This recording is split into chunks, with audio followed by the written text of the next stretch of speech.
Good evening, you're watching News Mongolian World. I'm your host, Rabatar. And for top stories, the top 100 enterprises of 2022 announced.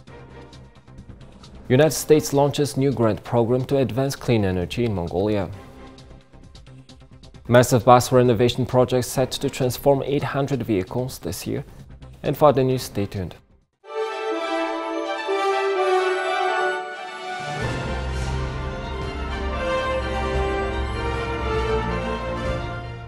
The government of Mongolia and the Mongolian National Chamber of Commerce and Industry have jointly identified the top 100 enterprises of 2022. The ceremony of honoring those enterprises was held on Thursday at the State Palace. The top companies of 2022 include major companies such as Ayutthaya, Han Bank, Energy Resources, Golomd Bank, NIC, Trade Development Bank, APU, and so on. The economy of Mongolia that contracted due to macroeconomic factors demonstrated 4.8% growth in 2022, and in the first quarter of 2023, the economy grew by another 7.9%. According to the latest data, GDP per capita reached $5,000 and foreign currency reserves reached $3.7 billion. The Prime Minister of Mongolia noted that private businesses played an important role in reviving the local economy. When selecting the top 100 enterprises, 5 basic parameters are the main selection criteria, namely the annual income of the enterprise, the amount of taxes paid to the state budget, the number of employees who paid social insurance, profit, and total assets. It is also based on statistical information of relevant ministries and government organizations.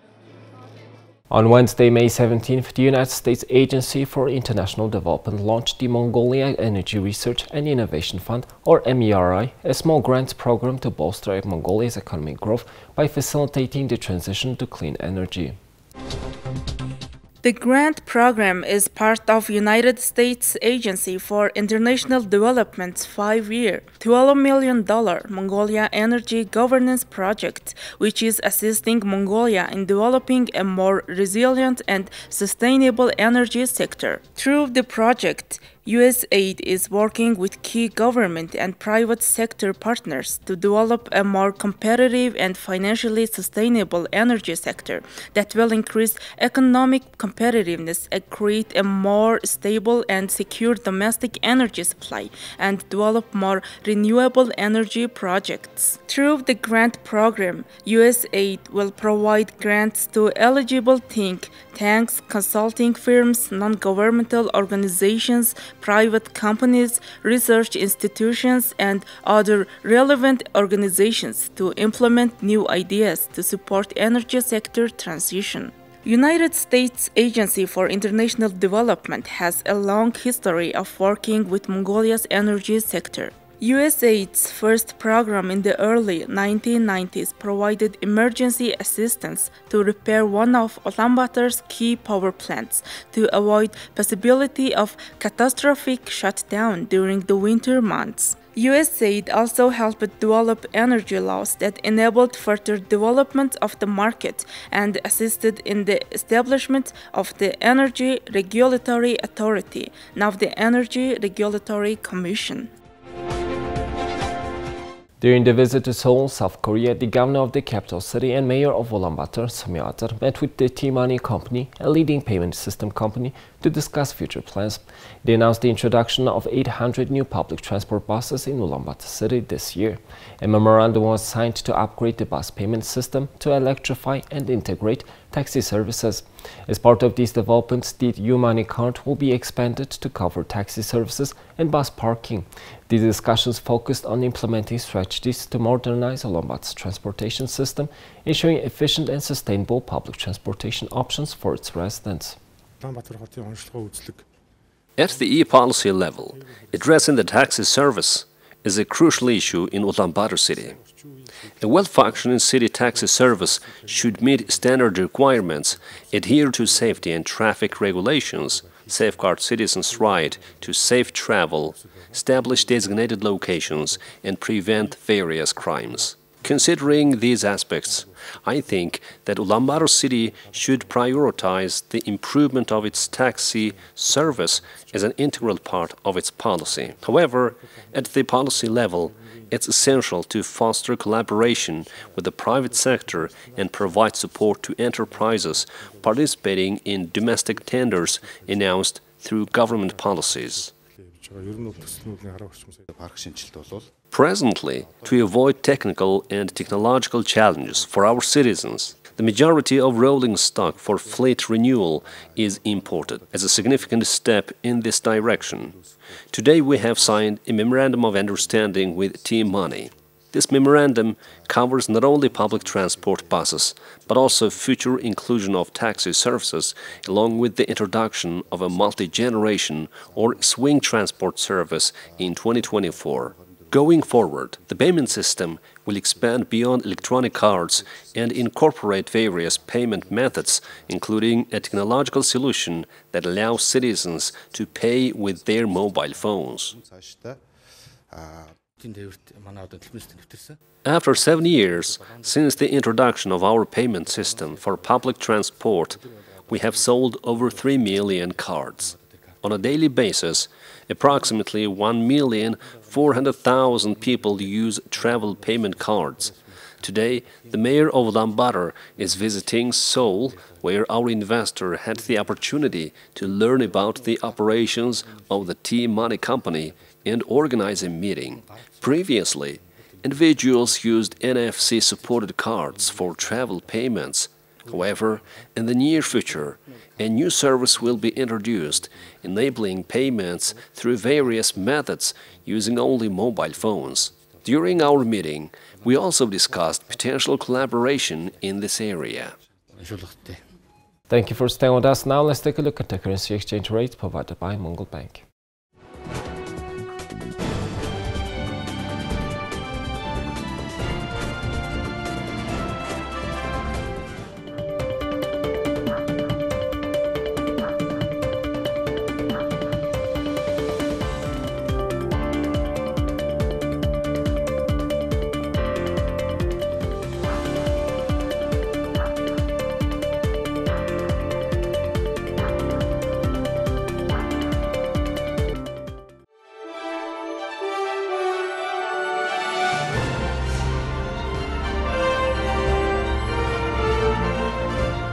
Here's the international news from our partner agencies.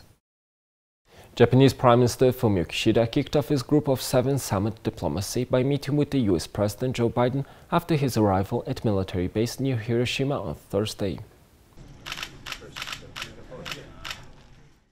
Well, Mr. President, it's wonderful to see you again, and here in your own hometown. And thank you for hosting the G7 summit here. So under Japan's leadership, we've already delivered progress on the G7 agenda this year, and I'm looking forward to our meetings in the days ahead. As you said back in January when you were at the White House, I think the quote is, we face one of the most complex environments in recent history, security environments. And I couldn't agree with you more. But I'm proud that the United States and Japan are facing it together. And, we stand up for shared values, including supporting the brave people of Ukraine as they defend their sovereign territory, and holding Russia accountable for its new aggression. And we're tracking the global challenges from strengthening our community and our commitment to nuclear non-proliferation to ensuring a free and open Indo-Pacific. That's at the heart of all this.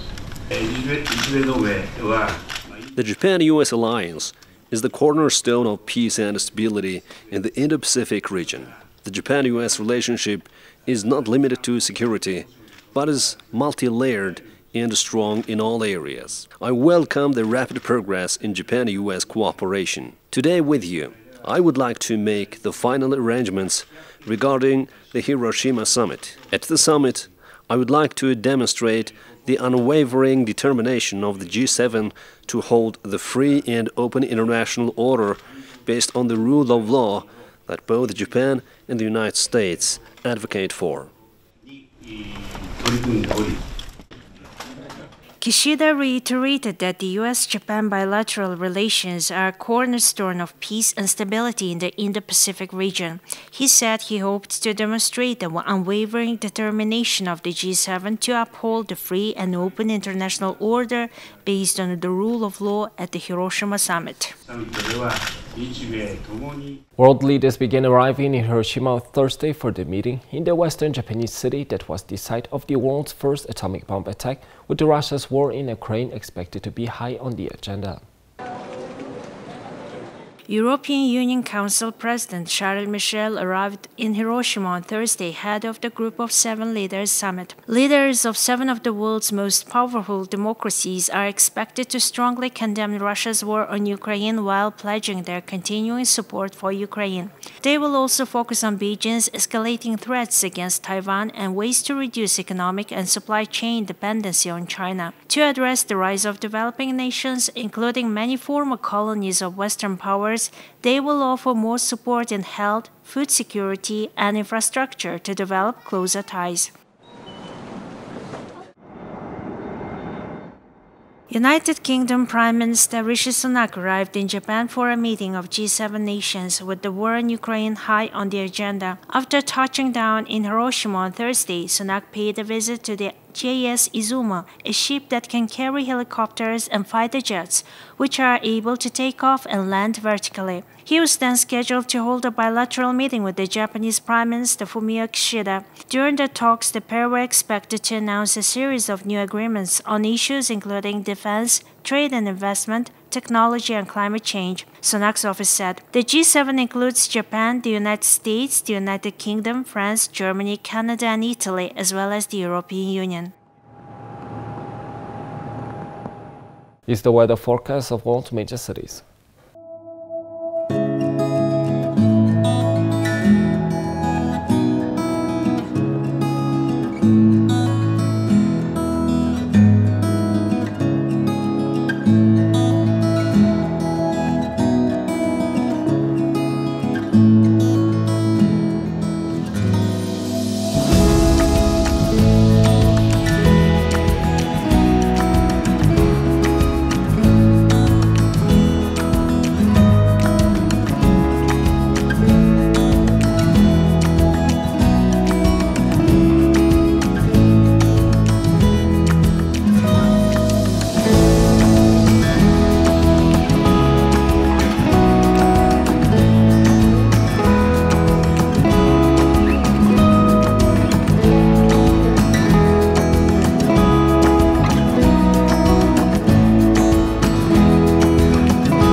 Well, that's all for today, and thank you for staying with us. We'll see you next week with more news and updates. Have a nice weekend and goodbye.